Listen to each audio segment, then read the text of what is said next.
And the same community acknowledges that the extinction of the dinosaurs would have come from a very similar event. Yes. So it's an interesting parallel, actually, because Lewis and Walter Alvarez, who were the father-son team who first proposed that the dinosaurs had been made extinct by an asteroid impact.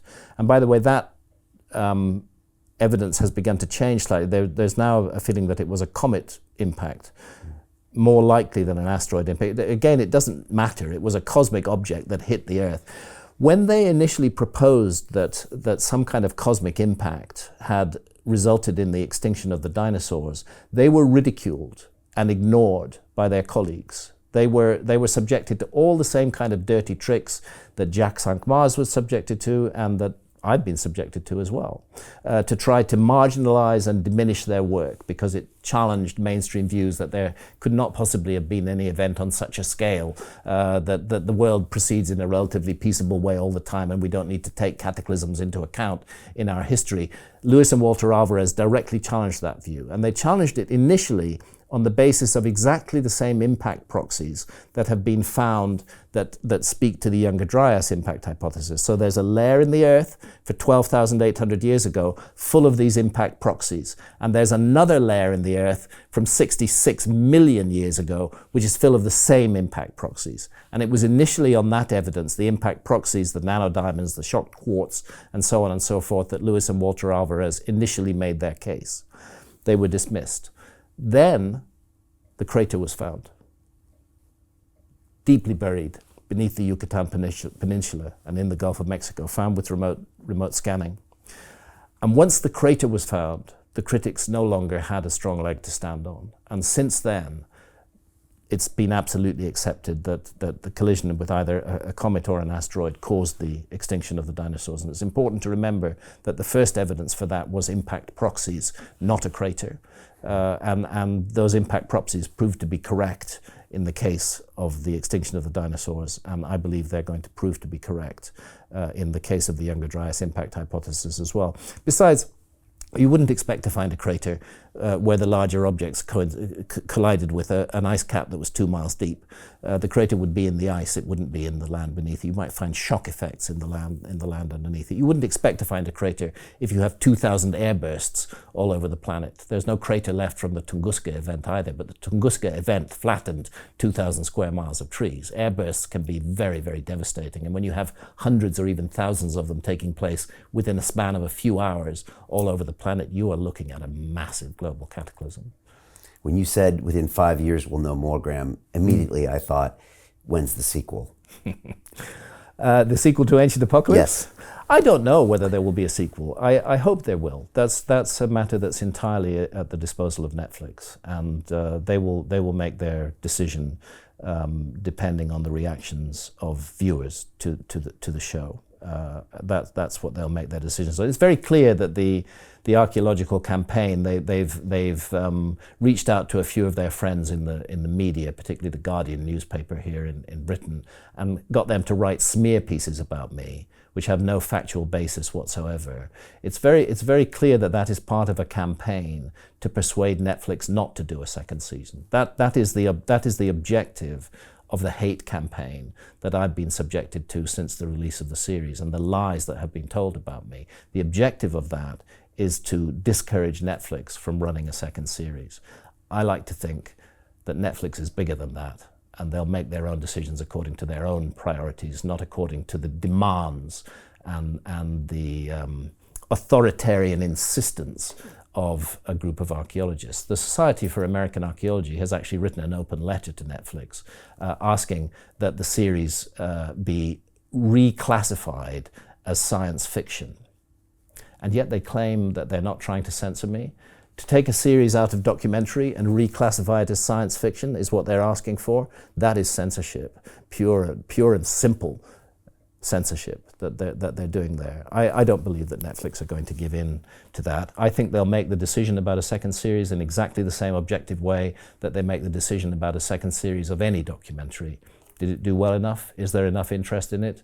If it is, perhaps they'll make a second series. But I don't count on that. It's entirely outside my control.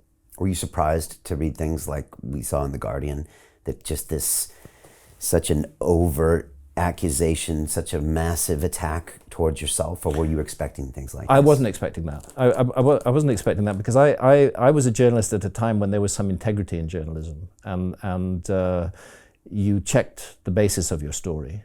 You didn't just sort of lie there supine and let archaeologists tell you what to say. You actually would question them back. The Guardian, there are actually two pieces in The Guardian, one in The Guardian itself and one in The Observer, which is a sort of Sunday version of The Guardian. And they're both equally devoid of any factual evidence refuting my work, but they are full of insults and alarmist claims, like claiming that this is the most dangerous series on Netflix, and actually asking in the Guardian headline, why has this even been allowed? Okay, who is the person who is going to allow or not allow my freedom of speech? Are archaeologists supposed to be the arbiters of that as well, as to who may speak freely about the past and who may not speak freely? I think we're entering a most unfortunate situation where journalists are supporting archaeologists in seeking to impose restrictions on what may or may not be said about the past, in seeking to limit the breadth of point of views that can be brought to bear on the past, in seeking to say that archaeologists are the only people who have any right to speak about the past. I'm very disappointed in the low quality of journalism that has resulted in this smear campaign against me. Not a single one of those journalists got in touch with me and asked me for my comments or my point of view.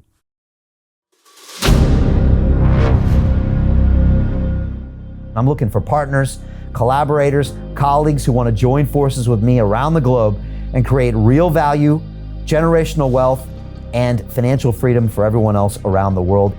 Get involved in the cryptocurrency markets, get involved in the NFT markets. This is your moment. Life all comes down to a few moments. Don't let this pass.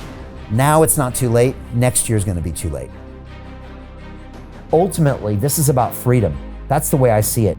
This is about giving power back to the people and enabling billions of people worldwide to use the financial markets to improve their lives and those of their friends and their families and their communities. Honestly, I think it's a violation of human rights not to allow people basic access to financial services. Because right now people are being kept in the dark, they're being robbed of education, and it's a travesty. And so I'm looking for people that want to join me and be a part of this solution. And that all happens inside the DeFi Academy. The gains my students are making are absolutely amazing. Double, triple-digit gains in the first month alone. That's amazing. This will change your life. Now is the time to get involved. I'm going to tell you exactly how my students in my academy made money in the last 30 days. I'm talking about real trading results. And let me just whet your appetite a little bit. Let me hit you with some numbers. I'm talking Brendan from New Zealand is up 68.77% on the month. Steve from Europe up 83%. Albert in Singapore up 169.9% on one single trade. I got Susan up 153% on her call options alone. Also rocking 139% returns and 442% returns as well on individual trades. These are people that are changing their financial future in the last 30 days, but it's based on trading discipline.